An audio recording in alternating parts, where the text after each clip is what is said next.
Good morning students, welcome back. तो बच्चों आज हम एक्सरसाइज 5.3 के सम नंबर 3 से स्टार्ट करते हैं। तो क्वेश्चन नंबर 3 पार्ट फर्स्ट में क्या कहता है, ए की वैल्यू दे रखी है आपको 5, डी की वैल्यू दे रखी है 3, ए एन यानी nth यानी लास्ट टर्म क्या दे रखा है 50। हमें निकालना है n यानी नंबर ऑफ टर्म और सम ऑफ n यानी नंबर ऑफ टर्म्स का जो जोड़ है वो निकालना है, एस एन निकालना है। तो जो चीज़ दी हुई है उनका यूज़ करेंगे हम कैसे। तो सबसे पहले हमारे को A N is equal to 50 दे रखा है। तो ए एन यानी एन टर्म का फॉर्मूला क्या होता है, A plus N minus 1 D is equal to किसके बराबर दे रखा है 50। ए की वैल्यू कितनी है बच्चों 5, ये रही ए की वैल्यू 5 है, n minus 1 as it is, और डी की वैल्यू कितनी है 3, डी की वैल्यू 3 इज इक्वल टू 50। तो ये 5 इधर चला जाएगा, 50 में से 5 चला गया, कितना आया 45, और फिर ये 3 ये कैंसिल हो जाएगा, इससे कितना आ जाएगा बच्चों 15। मेरी बात समझ आ गई होगी। तो n माइनस 1 किसके बराबर आया 15, n किसके बराबर आया 16। तो हमें यही वैल्यू निकालनी थी, n की वैल्यू कितनी निकालनी थी 16। एक बार फिर देख लीजिए, A N is equal to 50, A plus N minus 1 D is equal to 50 आया, ए की वैल्यू डाली, डी की वैल्यू डाली, 5 इधर चला गया, और ये 3 से ये 45 हो गया, 3 से कट गया, तो n minus 1 is equal to 15, n किसके बराबर आया 16 के बराबर। अब एस एन का फॉर्मूला निकालते हैं, क्योंकि हमें एन टर्म दी है, एन टर्म का मतलब होता है लास्ट टर्म दी हुई है। तो सम ऑफ एन टर्म का फॉर्मूला जब लास्ट टर्म दी है तो कैसे निकालते हैं, S n is equal to n by 2 A plus L. n कितना निकाला है अभी अभी 16, 16 अपॉन 2। a कितना है बच्चों, a मेरे को दे रखा है, a है ये रफ a 5 दिया हुआ है, तो a की जगह 5 लगाया। a n 50 दे रखा था, यानी लास्ट टर्म 50 दे रखी थी।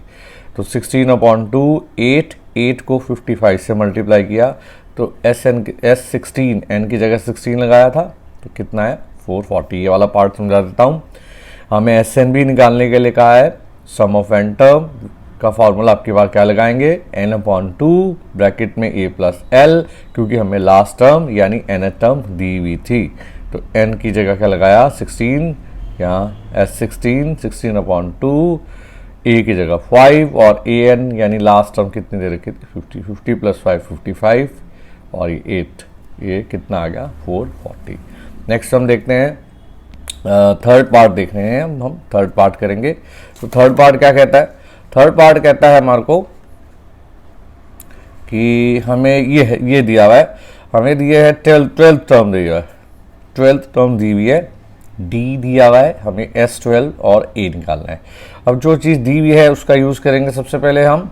तो 12th टर्म क्या दी है 37, तो 12th टर्म कैसे लिखते हैं बेटे, A प्लस 11D।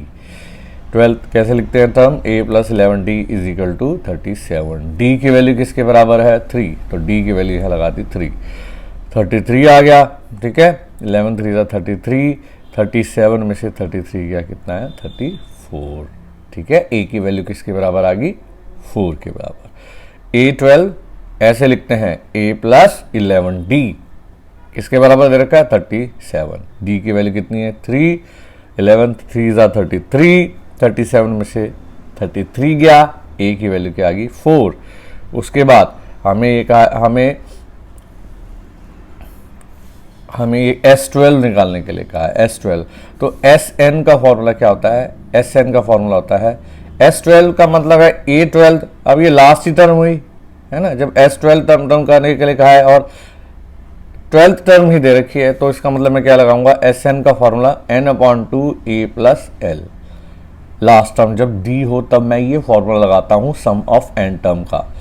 एन की जगह क्या पुट करूँगा 12, क्योंकि S12 निकालना है, एन की जगह 12 अपॉन 2 ब्रैकेट ए कितना दिया हुआ है मेरे को, ए दिया हुआ नहीं था, ए निकाला था मैंने, ए किसके बराबर निकाला था 4 के, और एल यानी लास्ट टर्म, यानी कि आपकी बात एन टर्म यानी 12th टर्म थी, तो 12 दे रखा था 37, तो 37 प्लस 4 41 इंटू 6 किसके बराबर आया बच्चों 246 के। So this was your third part. Second part आपने खुद करना है, ये फर्स्ट पार्ट है, ठीक है, और ये थर्ड पार्ट था आपका ये सारे पार्ट इंपॉर्टेंट हैं, तो इन पार्ट को करने से हमारे को पूरे की पूरी एक्सरसाइज का आइडिया आ जाता है किस तरह से क्या निकालना है। अब हम आगे चलते हैं। अब हम करेंगे पार्ट फोर्थ, थर्ड किया था अभी, ठीक है ना। अब पार्ट फोर्थ करेंगे। पार्ट फोर्थ में क्या दे रखा है, ये भी बड़ा अच्छा सम है।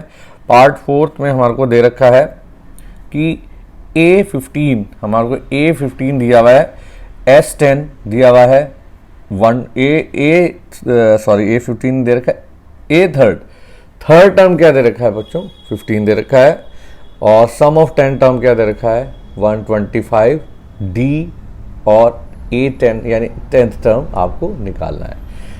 A3 थर्ड टर्म दे रखा है आपको 15, थर्ड टर्म कैसे लिखते हैं, A+2D इज इक्वल टू क्या आ जाएगा 15। तो इससे A की वैल्यू यहाँ से निकाल ली। A की वैल्यू के आगे 15 - 2D आएगा, यहाँ B लिख रखा गलती से, ये D आएगा यहाँ, इट इज D। मेरी बात समझ आ गई होगी। ये यहाँ ये D है बेटे, दोबारा लिख देता हूँ, 15 - 2D। So this is your first. तो एक बार फिर सुन लीजिए, थर्ड टर्म दे रखी थी 15, थर्ड टर्म कैसे लिखते हैं बच्चों, A+2D इज इक्वल टू 15। तो A की वैल्यू क्या आ गई, 15 - 2D, ये 1 हुआ। मेरी बात समझ आ गई होगी, ये 1 हुआ, तो 1 ये, ठीक। अब S10 यानी सम ऑफ 10 टर्म, तो Sn का फॉर्मूला क्या आता है, n/2, तो n क्या है 10, तो 10/2 ब्रैकेट में 2a है ना, प्लस n-1d। अब n-1d का मतलब क्या हुआ, n-1 यानी 10 - 1d, क्योंकि n क्या है 10, इज इक्वल टू किसके बराबर है, 125 के। S10 आपको 125 दे रखा था। S10 का मतलब सम ऑफ 10 टर्म्स, यानी n कितना है 10, तो 10/2 यानी n/2 bracket 2a plus n-1d, 10 - 1d। तो ये आ गया, ये 10/2 यानी 2 से काटा, इसको 5 आया, 5 से फिर ये काट दिया, 25 आया। तो मेरे पास क्या बच गया बेटे, 2a फिर 10 - 1, 9, 2a plus 9d is equal to 25। अब a की वैल्यू मैंने क्या निकाली हुई थी, 15 - 2d। तो फ्रॉम 1, ये देखिए 1 से a की वैल्यू कितनी है 15, यहाँ a की वैल्यू क्या लिख दी बेटे, 15 - 2d लिखना है। यहाँ मैं सारी जगह b उतार रहा हूँ, ठीक है। तो ये देखिए एक बार फिर, फ्रॉम वन a की वैल्यू कितनी आई है, 15 - 2d, ठीक है, फिर plus 9d is equal to 25। a की value 15 - 2d, 15 2 30 minus 4d plus 9d is equal to 25। 9d में से 4d गया 5d, 25 में से ये 30 चला गया -5, d की वैल्यू क्या आ गई बच्चों, -1, d की वैल्यू -1 आई, फिर दोबारा 1 में पुट कर दी, यहाँ पुट कर दी, ठीक है। तो a की वैल्यू क्या आती है, 15 - 2d, d की वैल्यू कितनी आई, -1, माइनस माइनस प्लस हो गया, +2, 15 + 2 किसके बराबर आया, a 17 के बराबर। अब हमें 10th टर्म निकालने के लिए बोला था, 10th टर्म कैसे निकालेंगे, a + 9d लिख सकते हैं। 10th टर्म को कैसे लिख सकते हैं, a + 9d।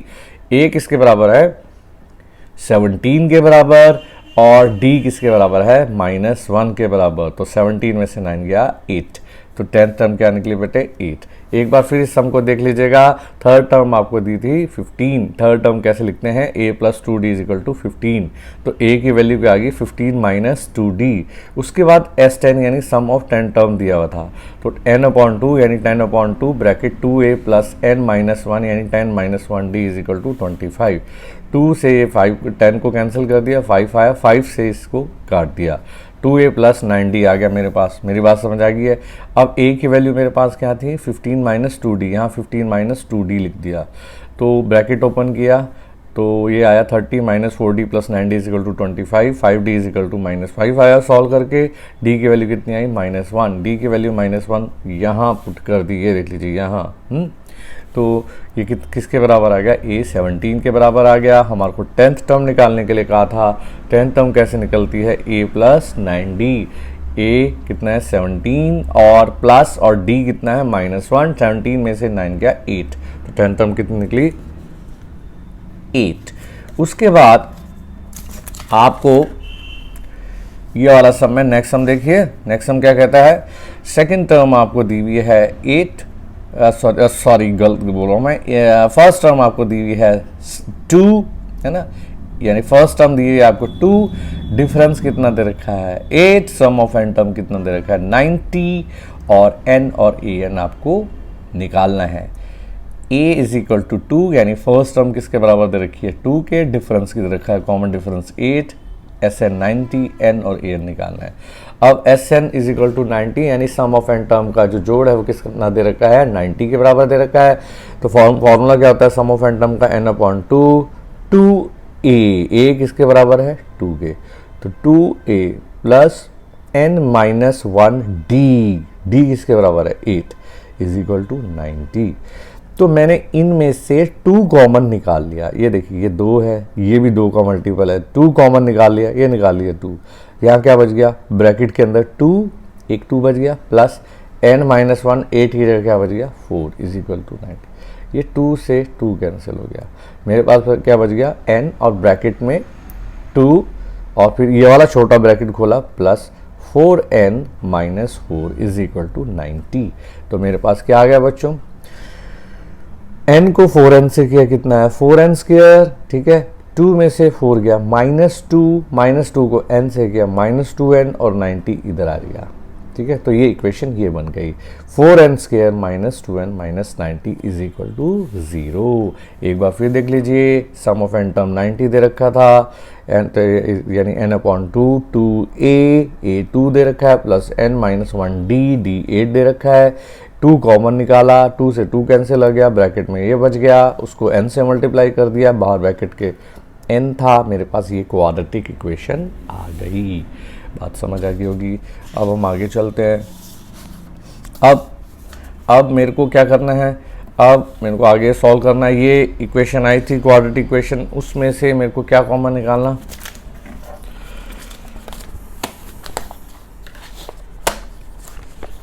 उसमें से ये 2 कॉमन मैंने निकाल लेना है।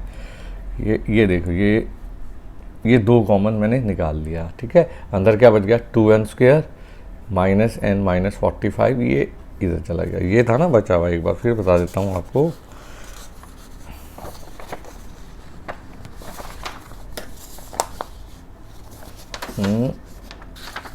ये था, ये बचा हुआ था, तो इसमें से 2 कॉमन निकाला। जब 2 कॉमन निकाला तो मेरे पास ये आ गया, बात समझ आ गई होगी। तो जब 2 कॉमन निकालना ये आया, तो ये 2 तो 0 के नीचे आके ख़त्म हो गया। 2n स्क्वायर -n -45 को अब क्वाड्रेटिक को कैसे सॉल्व करते हैं, 45 को 2 से किया कितना है 90। कौन सा टेबल खोजिए जिसमें -1 आया या -1 है, तो 10 9 ज़ा 90, तो -10 + 9 किसके बराबर आएगा -1 के। तो 2n स्क्वायर -10n + 9n, 10 9 ज़ा 90 और -10n + 9n is equal to -1n। तो ये फैक्टर कर दिए इसके। तो इन दोनों में से क्या कॉमन निकाला, 2n ब्रैकेट में n-1 बच गया, प्लस 9 कॉमन क्या बच गया n-5 बच गया, ठीक है। बात समझ आ गई, इज इक्वल टू 0। तो दोनों में ब्रैकेट में एक जैसे होने चाहिए थे, n-1 कॉमन, अंदर क्या बच गया 2n + 9 इज इक्वल टू 0। तो मेरे पास ये 2 फैक्टर बन गए। तो एक बार इसको 0 के सामने रखा तो n किसके बराबर आया 5 के, और एक बार इसको 0 के सामने रखा n किसके बराबर आया -9/2 के। तो नंबर ऑफ टर्म्स है वो ऐसे हो नहीं सकती, ठीक है ना, तो रिजेक्ट हो जाएगी। तो उसके बाद मेरे को क्या कहा था उन्होंने, 5th टर्म निकाल a5 निकालने के लिए मेरे को बोला था। तो an कैसे निकालते हैं, a + n-1d। a किसके बराबर, n किसके बराबर है 5, a किसके बराबर है 2 के, तो d और n किसके बराबर है 5 -1 और d किसके बराबर है 8। तो 8 5 में से 1 गया 4, 8 4 ज़ा 32, 32 + 2 34। तो ये आ जाएगा मेरे पास। बात समझ आ गई होगी आपको।